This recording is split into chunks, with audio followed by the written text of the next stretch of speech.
तुळसी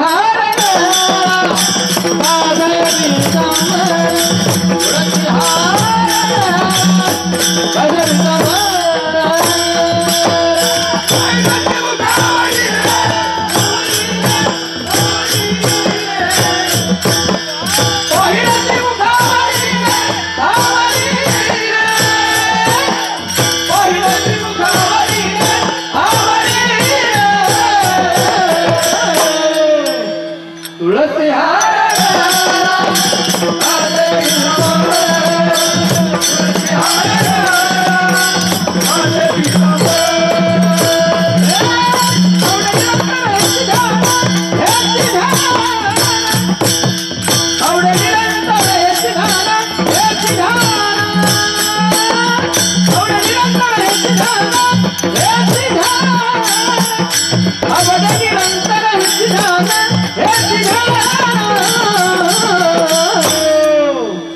तुलसी हार राधे सीतामय तुलसी हार राधे सीतामय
राम कृष्ण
रूप पाहता लोचनी सुख झाले वो साजणी तोहा विठ्ठल परवा तोहा विठ्ठल लोचनी सुख झाले वो साजणी तोहा विठ्ठल परवा तोहा विठ्ठल परवा रूप पाहता लोचनी सुख झाले वो साजणी तोहा विठ्ठल परवा तोहा विठ्ठल परवा रूप पाहता लोचनी सुख झाले वो साजणी तोहा विठ्ठल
सर्व सुखाचे आदर बापर तुम्हा देवीवर महाविठ्ठल बलवा महाविठ्ठल सर्व सुखाचे आदर बापर तुम्हा देवीवर महाविठ्ठल देवी वर महाविठ्ठल महाविठ्ठल सर्व सुखाचे आगर महापर तुम्हा देवी वर महाविठ्ठल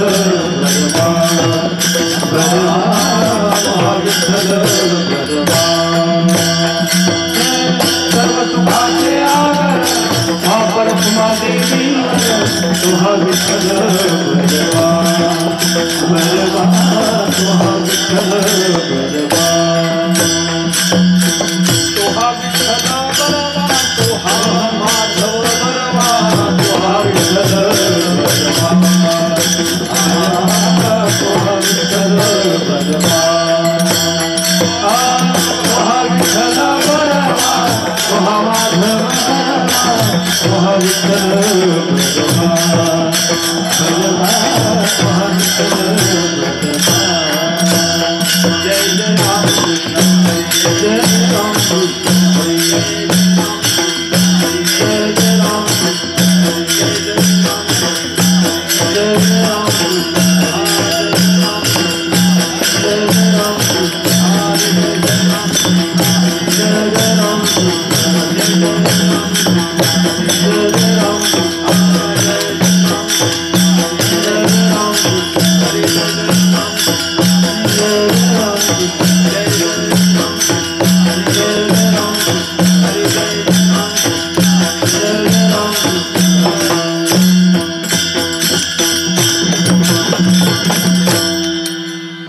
एक धरिला चित्ती एक धरिला चित्ती एक धरिला चित्ती एक धरिला चित्ती आम्ही रखुमाईचा पती आम्ही रखुमाईचा पती आम्ही रखुमाईचा पती आम्ही रखुमाईचा पती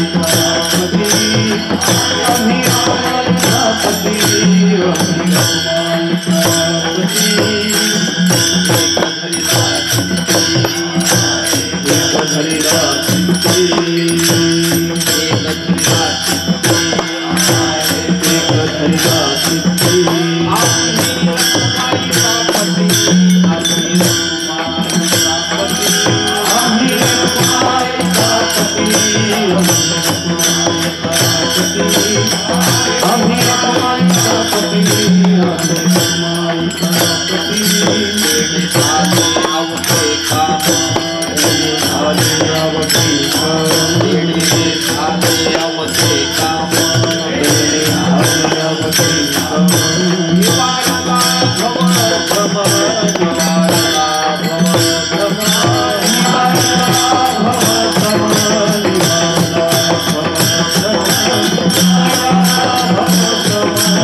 एक धरिणा चित्ती एक धरिणा चित्ती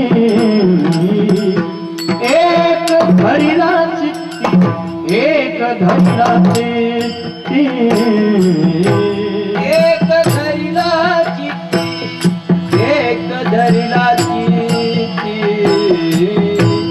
एक धरिणा चित्ती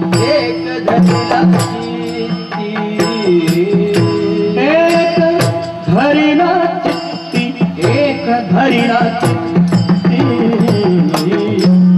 एक धरिणा चित्ती एक धरिणा चित्ती एक धरिणा चित्ती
एक धरिणा चित्ती एक धरिणा चित्ती एक धरिणा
Shiva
एक धरला चित्ती आम्ही रखुमाईचा पती तेणे झाले अवघे काम निवारिला भोभ्रम परद्रव्य परनारी झाली विषाची परी तेणे झाले अवघे काम निवारला भोभ्रम तुका म्हणे फार नाही लागत व्यवहार तेणे झाले अवघे काम निवारला भोभ्रम विठ्ठला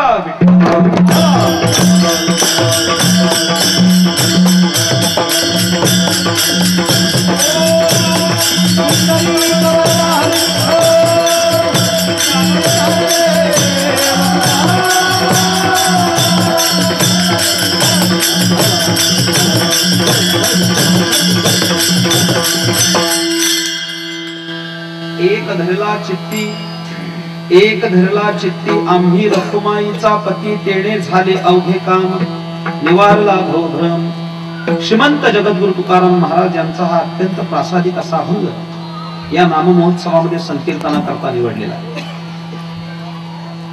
अभंग सुंदर आहे याची मला जाणीव आहे. तो जरी छोटा असला तरी त्याचा मतितार्थ मोठा आहे. घड्याळामध्ये 9 वाजलेत याची जाणीव आहे आणि कीर्तन वेळेत सोडायचं याची जाणीव आहे. या सर्व जाणीवा लक्षात घेऊन थोडं सांगणार आहे पण अतिशय गोड सांगणार आहे. ज्याला इंग्रजी भाषेमध्ये शॉर्ट बट स्वीट असं म्हणतात. थोडं पण अतिशय गोड. आणि तुम्हाला बरं वाटावं असं कीर्तन सांगणार नाही, तुमचं बरं होईल असं कीर्तन सांगणार आहे. कीर्तन हे बरं वाटण्याकरता नसतं, ते बरं होण्याकरता असतं. एक गोष्ट लक्षात ठेवली पाहिजे, वारकरी संतांनी आत्मोद्धारासाठी भजन केलं आणि लोकोद्धारासाठी कीर्तन केलं. संतांची जी साधना आहे ती स्वतःच्या उद्धाराकरता त्यांनी भजन केलं आणि लोकांच्या उद्धाराकरता कीर्तन केलं. पण कीर्तन हे लोकोद्धाराचं एक प्रभावी साधन आहे, लक्षात ठेवा. म्हणून हा कीर्तन महोत्सव या ठिकाणी चालू आहे. आजच्या दिवसाच्या या सेवेसाठी निवडलेला अभंग आणि या अभंगातून जगद्गुरु तुकाराम महाराज स्वतःचा परमार्थिक जीवनातला अनुभव सांगतात, असं याचं स्वरूप आहे. एका अर्थानं जर विचार केला तर वारकरी पंथाची आचारसंहिताही त्यात सांगितलेली आहे, त्याच्या उपासनेचाही भाग सांगितलेला आहे, असं या अभंगाचं स्वरूप आहे.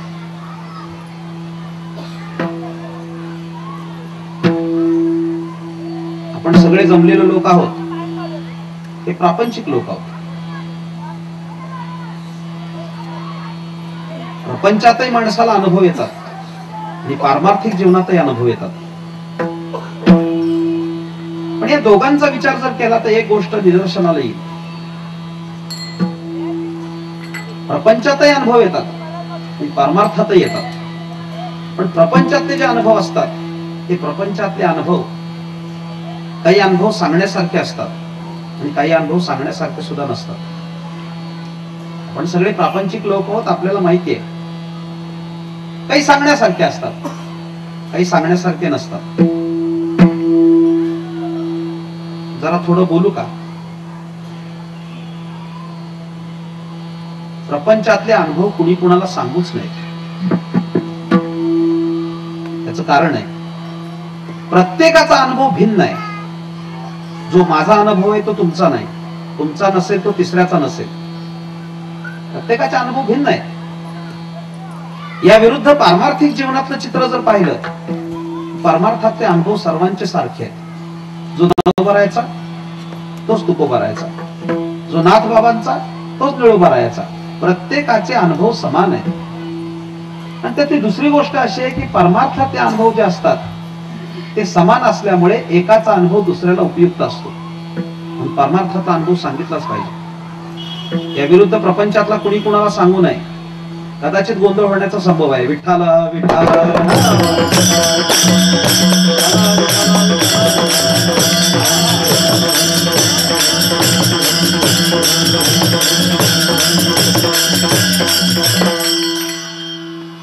हा सुंदर दृष्टांत सांगतो तुम्हाला.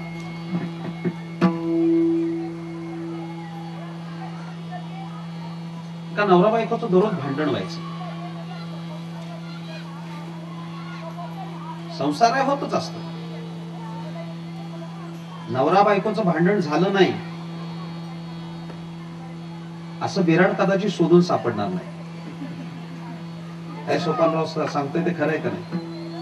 आणि जरा पुढचं सांगू का? नवरा बायकोचं भांडण झालं नाही असा संसार नाही. आणि पुढचं सांगतो, झालं नसेल तर करून बघा. त्याच्यात एक वेगळी रुची आहे, त्याच्यात एक मौज आहे. आमच्या गावामध्ये एक म्हातारी होती. रोज भांडायची. आम्ही लहान होतो त्यावेळेस. भांडणाला काही कारण नसायचं. भांडण कशावरून? भेंडीची भाजी का केली याच्यावरून भांडण. काही कारण नसायचं. मग ते आजोबा भांडायचे त्या आजी बरोबर. ते कुठपर्यंत भांडण? सकाळी 11:30 पर्यंत. 11:30 वाजले की ते आजी म्हणायची, भांडण बाद झालं, आता जेवून घ्या, पान वाढलंय, राहिलेलं नंतर भांडू. नंतर भांडू. ते आजोबा दुपारी जेवायचे, झोपायचे. 4 वाजता संध्याकाळी उठायचे. ती आजी चहा द्यायची. चहा दिला ते आजोबा चहा प्यायचे.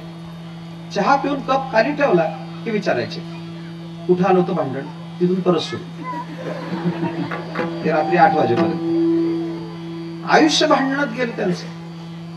भांडण झालं नाही असं कदाचित दाम्पत्य सापडणार नाही. होतच असतं. पण अंमळ एखाद्या घरामध्ये जास्तच असतं. हा मनुष्य इतका कंटाळला, रोज भांडण. ऑफिसला जाताना भांडण, आलं की भांडण. ती बाई रोज भांडायची. दिवसेंदिवस तो नर्वस दिसायला लागला.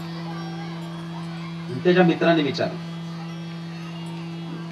तुझ्याकडे मी रोज पाहतोय, तुझं मनस्वास्थ्य नीट दिसत नाही, काय भानगड काय? म्हणलं काय सांगू मित्रा, सांगू नये घरातलं, पण आता परिस्थिती अशी आली की रोज माझी बायको भांडते, घरी जाऊ नये असं वाटतं. मित्र म्हणाला, इतकंच आहे ना, बायकोच भांडते ना, असली मात्रा मी देतो. माझी पण बायको रोज भांडायची. मी जो उपाय केला तो घरी जाऊन कर, पुन्हा आयुष्यात बायको भांडणार नाही.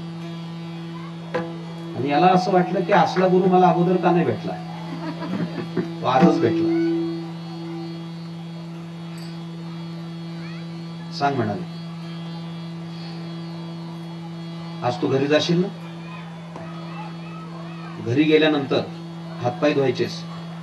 बायकोनं पान वाढलं, जी म्हणून भाजी केली असेल त्याचं वारेमाप कौतुक करायचं. त्या भाजीचं कौतुक केलं, भांडणार नाही तुझ्या. एवढा सोपा उपाय होता तरी आपल्याला आयुष्यभर कसा सापडला नाही. तो त्या दिवशी लगबगीनं घरी गेला, हातपाय धुतले, बायकोने पान वाढलं, जेवायला बसला. पहिला घास जो उचलला ना, तोंडात टाकला. त्या घासापासून तिचं कौतुक करायला सुरुवात केली. बटाट्याची भाजी केली होती. मला काय सांगू, आज बटाट्याची भाजी अशी झाली, तुझं माझं लग्न झालं त्या दिवसापासून आजपर्यंत असली भाजी केली नव्हती. तोंड भरून कौतुक. तरी त्याची बायको त्याच्या अंगावर धावली. कौतुक केलं तरी धावली. म्हणाली, रोज मी भाजी करते तर कौतुक नाही, आज शेजारणीने भाजी दिली तर कौतुक चाललंय. माझा दृष्टांत संपला. मी का दिला याचं कारण कळलं. याचा जो प्रापंचिक अनुभव आहे तो त्याला उपयोगी पडणार नाही. त्याच्या घरात जे चाललंय त्याच्या संबंधानं जर घटना घडली असेल, तो अनुभव त्याचा असेल, त्याचा उपयोग दुसऱ्याला होणार नाही. मग प्रपंचातले अनुभव आहेत ते कुणी कुणाला सांगू नये, एकाचा उपयोग दुसऱ्याला होत नाही. पण पारमार्थिक सत्तेत मात्र तसं नाही. प्रत्येकाचे अनुभव समान आहे, प्रत्येकाला अनुभव एक आहे. म्हणून आपल्या जीवनात जे अनुभव आले पारमार्थिक जीवनात ते दुसऱ्याला सांगावे, त्याचा उपयोग त्याला होतो. म्हणून जगद्गुरु तुकाराम महाराज आपल्या पारमार्थिक जीवनात जो अनुभव आला, ज्या यागो त्यांचा परमार्थ सिद्ध झाला आणि साध्यापर्यंत ते जाऊन पोहोचले, त्याचं अत्यंत चांगलं वर्णन तुकोबाराय करतात. ते म्हणतात आमच्या जीवनामध्ये आमचा परमार्थ सफल झाला, त्याला काय कारण असेल ते महाराज अभंगाच्या पहिल्या चरणात सांगतायत. एक धरिला चित्ती, एक धरिला चित्ती, एक धरिला चित्ती, एक धरिला चित्ती.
साधना आहे.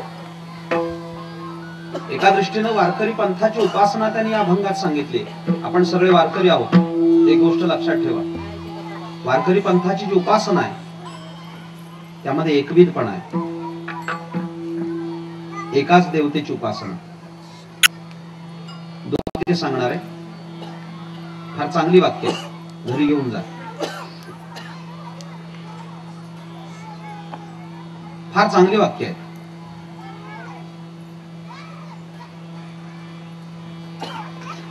अनेक वेळेला आपला सज्जनपणा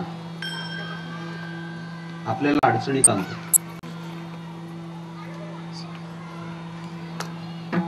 दुसरं वाक्य आहे का? पहिलं वाक्य, अनेक वेळा आपला सज्जनपणा आपल्याला अडचणीत आणतो. आणि दोन, अनेक वेळेला आपला भाविकपणा आपल्याला डोईजड होतो. फार महत्वपूर्ण वाक्य आहे. अनेकदा असं वाटतं आपल्याला की उगाच सज्जन झालो, आपला सज्जनपणाच आपल्याला अडचणीत आणतो. बघा तुम्ही, माझा स्वतःचा स्वानुभव सांगतो. त्या गाडी नव्हती आम्हाला, एसटी महामंडळानेच प्रवास सगळं. 10-20 वर्षापूर्वी इथे दादरला बसलो, जायचं तो सोलापूरला. माणसं बसत होती, मला तिसरी सीट मिळाली कशी तरी. पुढे पुढे गाडी भरतच गेली. माझ्या शेजारी एक म्हातारी आली, 80 वर्षाची उभी होती. माझा सज्जनपणा जागृत झाला. वर महामंडळाने दिलेलं होतं वृद्धांना बसायला जागा द्या. मी उभा राहिलो तिला बसायला जागा दिली. काही चुकलं का? काही चुकलं? पुण्यापर्यंत मी स्टँडिंग. स्वारगेट आलो. स्वारगेटला ती आजीबाई बसली होती, तिच्या शेजारचा माणूस खाली उतरला. त्याचं उतरायचं ठिकाण आलं, तो उतरला. एक सीट मोकळी झाली. आजीबाई पलीकडे सरकली. आता मी बसायला लागलो. काही चुकलं का? ती आजीबाई मला म्हणली, जरा थांबा, माझ्या मुलीला बसू दे. मला वाटलं आपण उगीच सज्जन झालो मगाशी. आपला सज्जनपणा आपल्याला अडचणीत आणतो आणि उगीच वाटतं आपण सज्जन झालो. तसा आपला भाविकपणा आहे. तो भाविकपणा पण काही वेळेला डोईजड होतो. उदाहरण फार चांगलं देतो. माणसांचा स्वभाव काय माहितीये का? ज्याच जत्रेला जातात त्या जत्रेचा देव घेऊन घरी येतात. स्वभाव आहे. विशेषतः महिलांना ही सवय फार आहे. ज्या यात्रेला जातील तिकडचा देव घेऊन घरी येतील. पुढे एक दिवस काय होतं माहितीये का? त्या जत्रेला जाऊन देव घेऊन यायचा असं करता करता काही कालखंडाने त्यांच्या देवघरातच देवाची जत्रा भरते.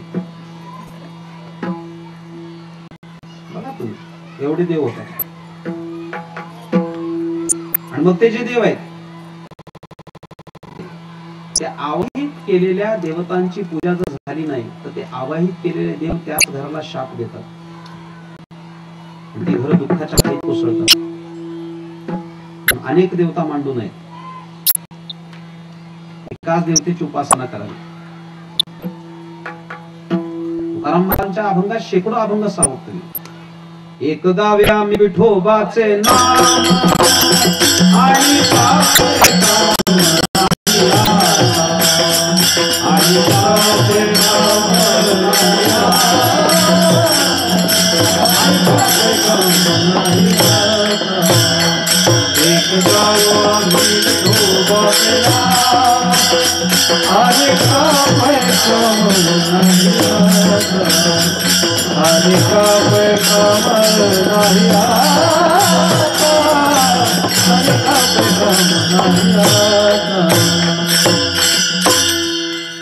एकाच देवतेचं भजन.